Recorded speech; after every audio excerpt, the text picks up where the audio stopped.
Test में आपका वही चैप्टर 1 2 दिन 3 दिन चलेगा अभी, प्रिज्म।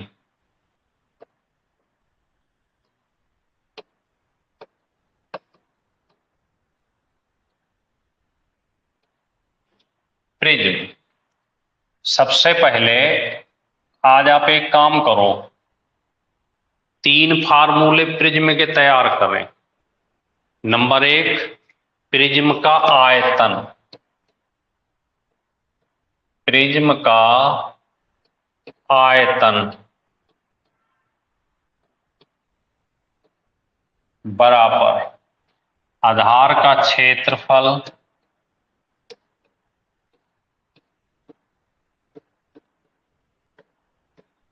गुणे हाइट, ऊंचाई। दूसरा, प्रिज्म का पार्श्व पृष्ठ। प्रिज्म का पार्श्व पृष्ठ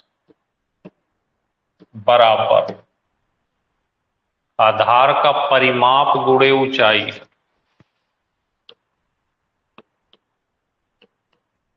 आधार का परिमाप गुणे ऊंचाई। ये 2 मेन फार्मूले हैं प्रिज्म के, जिनको आपको तैयार करना। और अगर तीसरा भी तैयार कर लेते हैं तो फिर आपका पूरा हो जाता है। ये प्रिज्म के, किसी भी प्रिज्म के संपूर्ण सतह का क्षेत्रफल। किसी प्रिज्म के संपूर्ण सतह का क्षेत्रफल आधार का परिमाप गुणे h, हाइट। आधार का परिमाप गुणे हाइट प्लस 2 गुणे आधार का क्षेत्रफल। आधार का क्षेत्रफल। बस ये 3 फार्मूले आपके पूरे प्रिज्म में लगने वाले हैं। अगर ये 3 फार्मूले आप तैयार कर लेते हैं तो पूरा प्रिज्म का चैप्टर एकदम से क्लियर हो जाएगा। अब एक चीज और समझ लेते हैं छोटी सी, यहां पे पहले इसको नोट कर लें।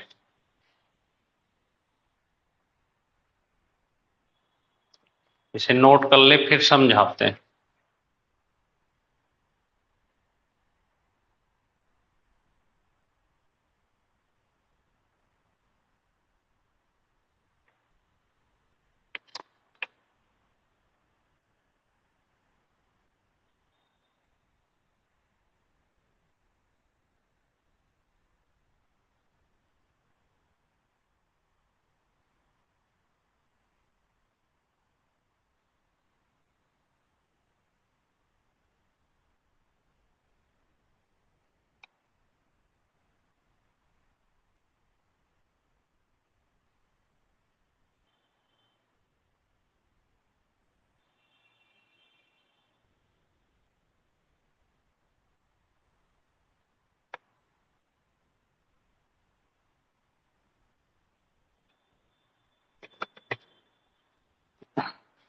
अब आप थोड़ा समझने का प्रयास करना अमन।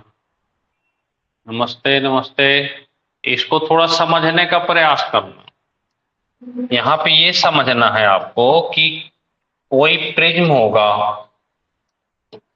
कोई भी प्रिज्म का 3 चीजें पूछेगा, तो यहां पर ध्यान रखना है। बस ये मेन चीज होती है इसकी, आधार। क्योंकि कोई भी बेसिक प्रिज्म जो बना होगा किसी बेस पर बना होगा। हो सकता है ये समबाहु पर बना हो,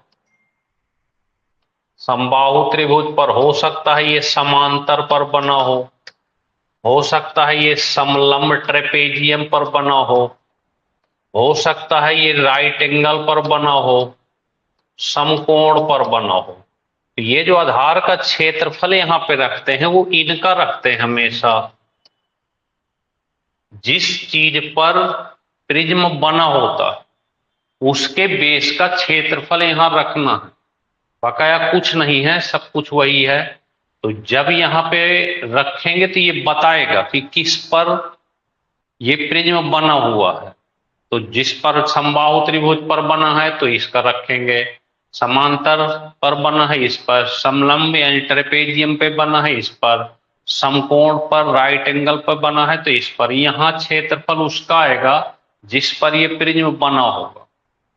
तो मेन ये चीज है इसकी ध्यान देने वाली। अगर ये बढ़िया से समझ में आ गई फिर तो कुछ नहीं है, सबके मान रखना है। अब एक चीज और यहाँ पे छोटी सी समझ लेते हैं कि अगर आपसे कोई पूछे कि प्रिज्म कहते किसे,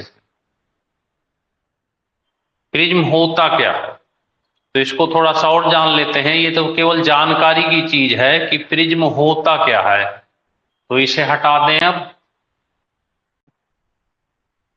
देखिए प्रिज्म जो होता है थोड़ा सा समझ लीजिए कि मान लीजिए कोई आकृति है, ऐसे दो एंगल हो गए, एक बेस हो गया, ये इस तरह से